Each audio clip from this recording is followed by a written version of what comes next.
Hi, Jerome. Thank you so much for joining me on the Blush and Bloom podcast. So, for people meeting you for the first time, how do you introduce yourself and the work that you do? Hi, Azalea. Thank you for having me. So I'm Jerome, father of two wonderful sons and the co-founder of Lileo. And what we do at Lileo is we help mothers pursuing breastfeeding in the best possible condition.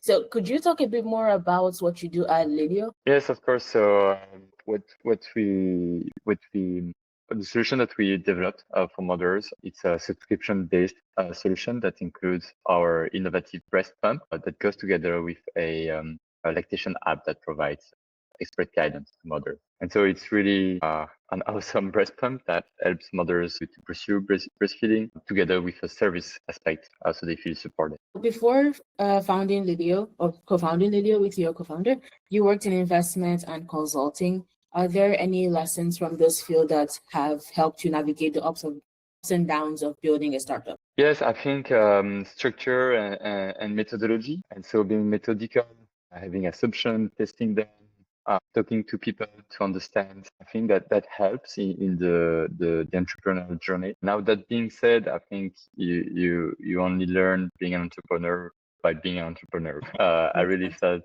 yeah. Okay. So after 4.5 years of development before your first sales, what kept you guys so motivated and convinced that Lileo was something worth persisting on? Yes, it was the continuous feedback that we received from mothers, because every time we would interact with a mother, what she would share with us would validate the pain that we wanted to solve, and that it was an urgent matter and worth working on. And then as we started having prototypes for testing, the fact that we collected, yeah, the enthusiasm of mothers was really our fuel during all these years. All right, awesome. But looking back, was there a breakthrough moment when you realized that mothers were really connected with what you're building? I mean, you've already talked about this, but was there a moment that was filled with so much confidence? Yes, it was, I think, with the first functional prototype that we had with which a mother could actually pump her milk.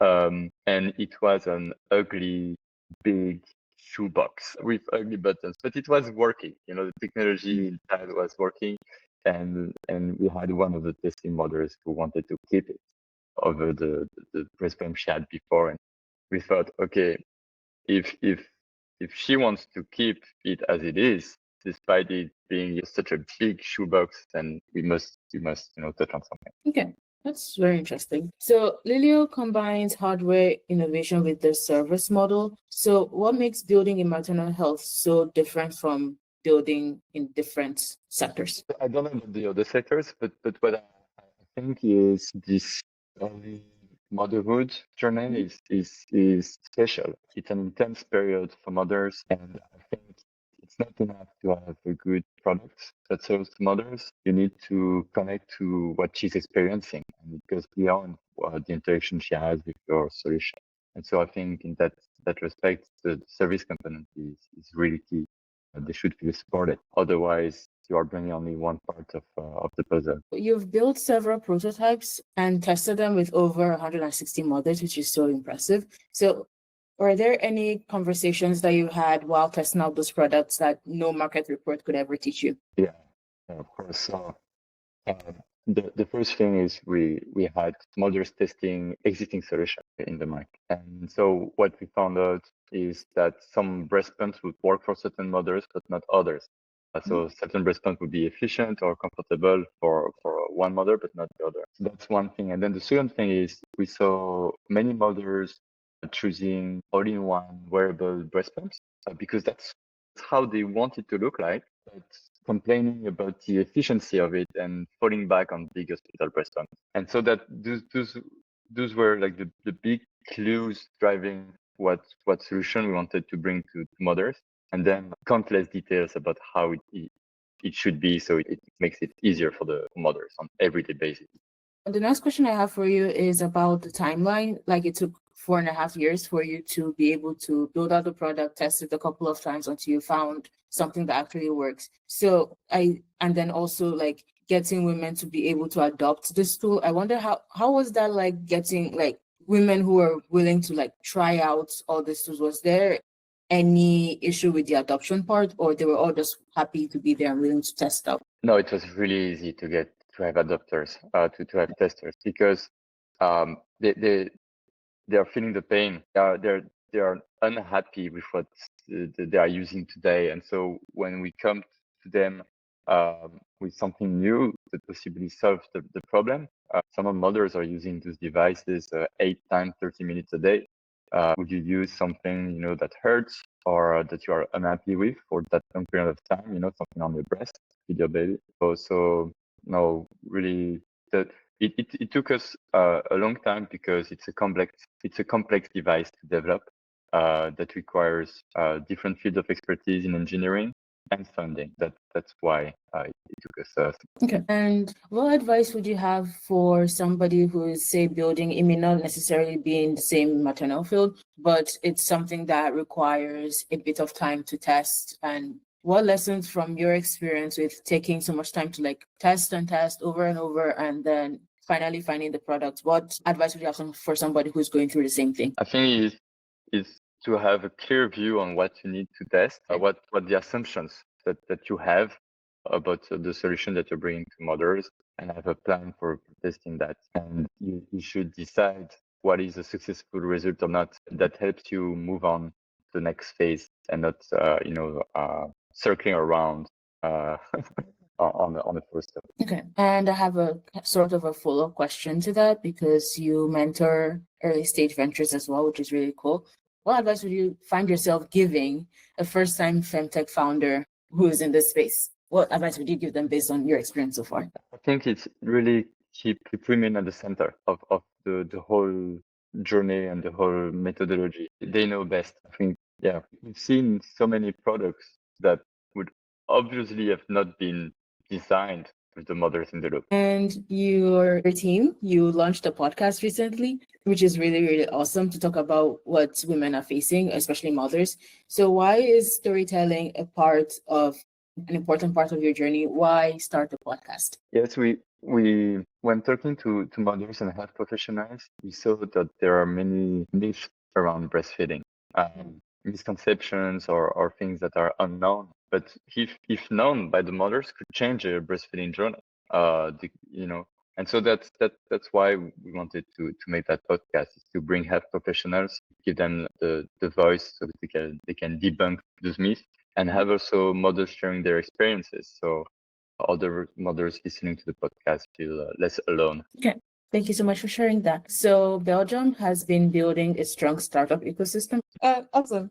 Okay, so what role do you think local and global communities play in making innovation more sustainable, not just around FemTech, but in general? Startups, the space to experiment with things, try things, find mentors, funding. Yeah, I think the key is having communities of more experienced entrepreneurs that you can connect with. And then I can speak for Brussels. In Brussels, we have public service hub Brussels, and there you have teams of passionate people who want to help entrepreneurs, and they can help you with many different things. So I think that's key. It's having that support for the everyday life of the entrepreneur, the admin part, the legal part, the finance part, and then the mentoring from experienced entrepreneurs.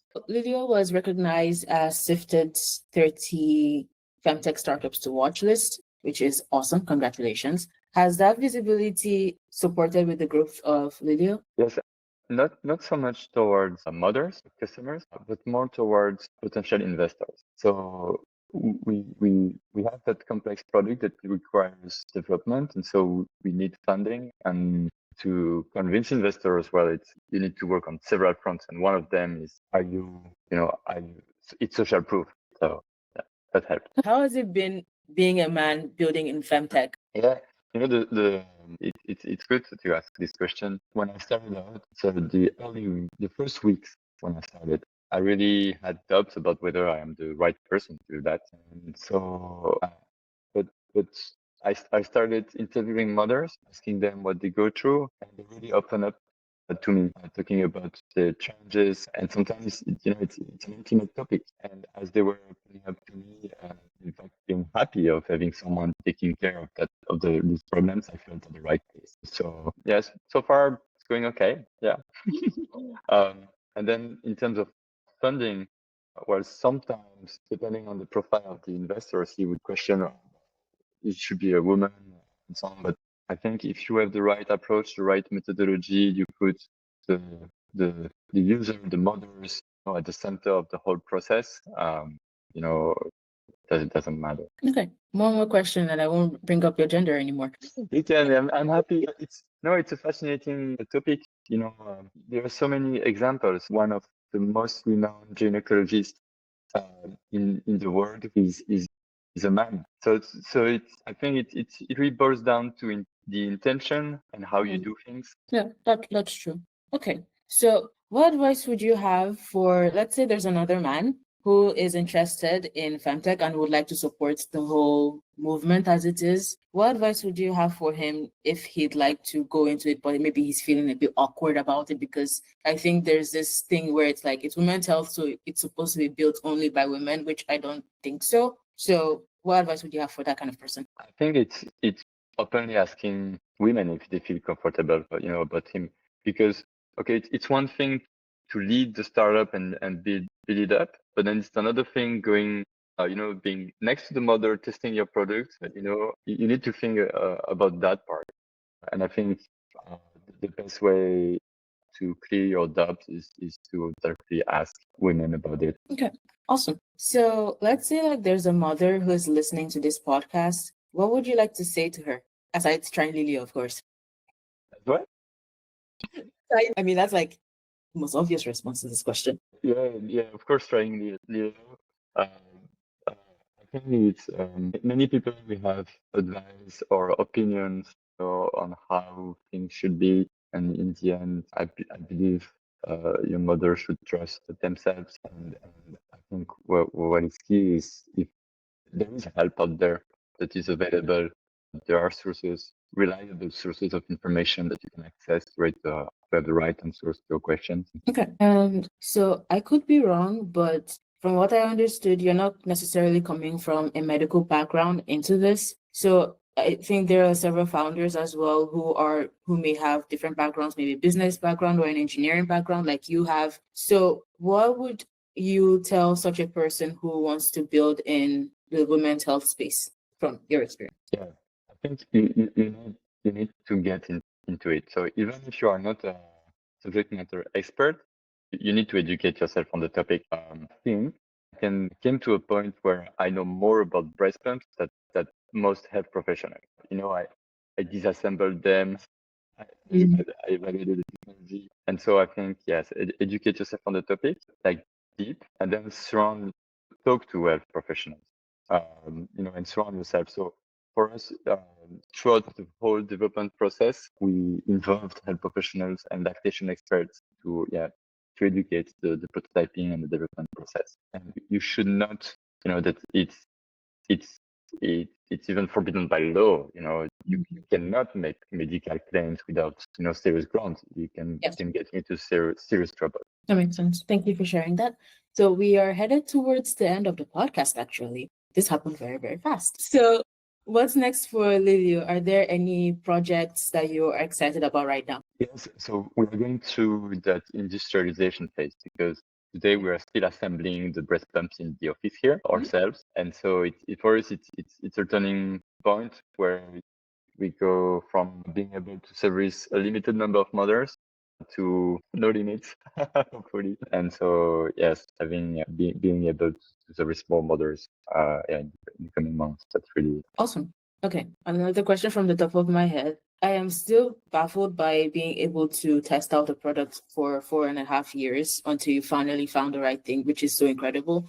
But my question is, how are you able to fund the business and maintain operations within that period where I suppose you weren't necessarily revenue generating? Yes, that was tough. Over the 4.5 years, I think we spent 1.5 years just searching for funds.